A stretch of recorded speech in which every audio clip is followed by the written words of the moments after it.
ভালপোৱাত কি আছে, সুখ নে দুখ? যদি সুখ থাকে তেনেহ'লে মানুহে ইমান কান্দে কিয়, আৰু যদি দুখ থাকে তেনেহ'লে মানুহে ভাল পায় কিয়? লক্ষ্য পূৰণৰ পথত এই দুটা বস্তু অৱশ্যে আহিব। এটা হ'ল বাধা আৰু আনটো হ'ল বদনাম। সময় সলনি হ'বলৈ সময় লাগে, কিন্তু মানুহ সলনি হ'বলৈ অলপো সময় নালাগে। ভালপোৱা আৰু বন্ধুত্ব সঠিক মানুহৰ লগত হ'লে জীৱন সলনি হৈ যায়, আৰু ভুল মানুহৰ লগত হ'লে জীৱন শেষ হৈ যায়। শত্ৰুৰ লগত যুদ্ধ কৰি জিকা যায়, কিন্তু ভাগ্যৰ লগত যুদ্ধ কৰিব পৰা নাযায়। ভাগ্যত যি আছে সেইটোৱেই হ'ব।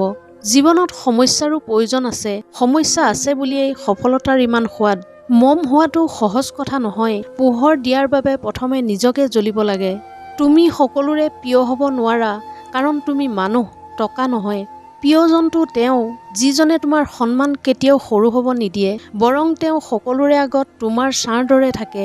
তেওঁ কেতিয়াও বন্ধু হ'ব নোৱাৰে, যিজনে তোমাৰ সন্মান হানি কৰিব পাৰে। যেতিয়া কাৰো প্ৰতি ভালপোৱা বেছি হয়, তেতিয়া সেই ভালপোৱাই সুখতকৈ দুখ বেছি দিয়ে। সকলোকে নিজৰ কষ্টবোৰ দেখুৱাব নাযাবা। মনত ৰাখিবা, মলম সকলোৰে ঘৰত নাথাকে, কিন্তু নিমখ সকলোৰে ঘৰত থাকে। জীৱনত কেতিয়াও কোনোদিনে কোনো সম্পৰ্কৰ বাবে কন্দাটো ঠিক নহয়, কাৰণ যাৰ বাবে কান্দিবা তেওঁ ঐশ্বৰযোগ্য নহয়, আৰু যিজন যোগ্য তেওঁ কেতিয়াও কান্দিব নিদিয়ে। মানুহে কি ক'ব এই বিষয়টোক এৰি চলক। জীৱনত বহুত ভালকৈ থাকিব পাৰিব। সকলোৱে দেখে মই ভালে আছোঁ, মই সুখী আছোঁ, মই হাঁহি ধেমালিত আছোঁ, কিন্তু কোনেও নাজানে মই বুকুত কিমান কষ্ট লৈ জীয়াই আছোঁ। এজনী নাৰীয়ে পাৰে চলনাৰ দ্বাৰা কোনো পুৰুষক ধ্বংস কৰিব, আৰু এজনী নাৰীয়ে পাৰে ভালপোৱাৰ দ্বাৰা কোনো পুৰুষক গঢ়ি তুলিব। মোক পাহৰি যোৱাটো অস্বাভাৱিক একো নহয়। প্ৰয়োজন পূৰণ হ'লে মানুহেতো সৃষ্টিকৰ্তাকো পাহৰি যায়, আৰু মইতো সাধাৰণ মানুহ।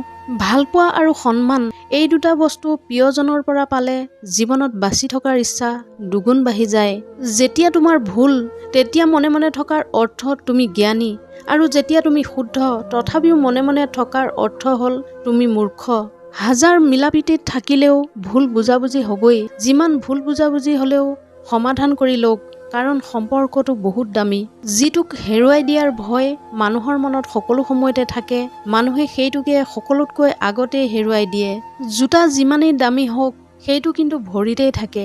টুপি যিমানেই সস্তীয়া হওক সেইটো কিন্তু মূৰতেই থাকে। তেনেদৰে এজন নীতিহীন অসৎ কোটিপতিতকৈ এজন আদৰ্শৱান দুখীয়া মানুহৰ মৰ্যাদা বহুত বেছি। মিছলীয়া আৰু স্বাৰ্থপৰ মানুহ বেছিদিন কাৰো লগত ভালে থাকিব নোৱাৰে। সময়ৰ ব্যৱধানত তেওঁলোকৰ প্ৰকৃত ৰূপ ফুটি উঠে। কোনোবাই যদি অৱহেলা কৰে তেনেহ'লে দোষ তেওঁৰ নহয়, দোষ তোমাৰ, কাৰণ তুমি তেওঁৰ পৰা বেছি আশা কৰিছিলা। এটা সময়ত ভাবিছিলোঁ কাৰোবাক পাহৰি যোৱাটো বহুত কঠিন, কিন্তু আজি বাস্তৱতাৰ সন্মুখীন হৈ কৈছোঁ পাহৰি যোৱাটো নহয়, এজন মানুহক চিনি পোৱাটো কঠিন। অকলশৰীয়া মানে এইটো নহয় যে তোমাৰ কাষত কোনো নাই।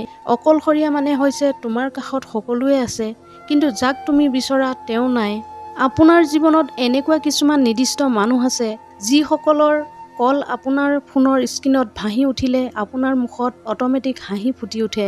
তেওঁলোকক আপুনি ভাল পায়, তেওঁলোক আপোনাৰ আপোন মানুহ।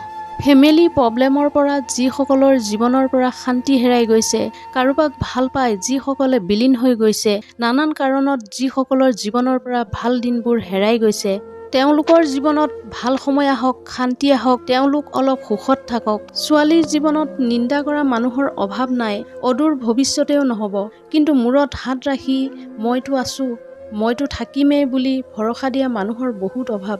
সকলোৱে তোমাক কষ্ট দিব, তুমি কেৱল এনেকুৱা এজন বাছি ল'ব লাগিব যিজনে দিয়া কষ্ট তুমি সহ্য কৰিব পাৰিবা।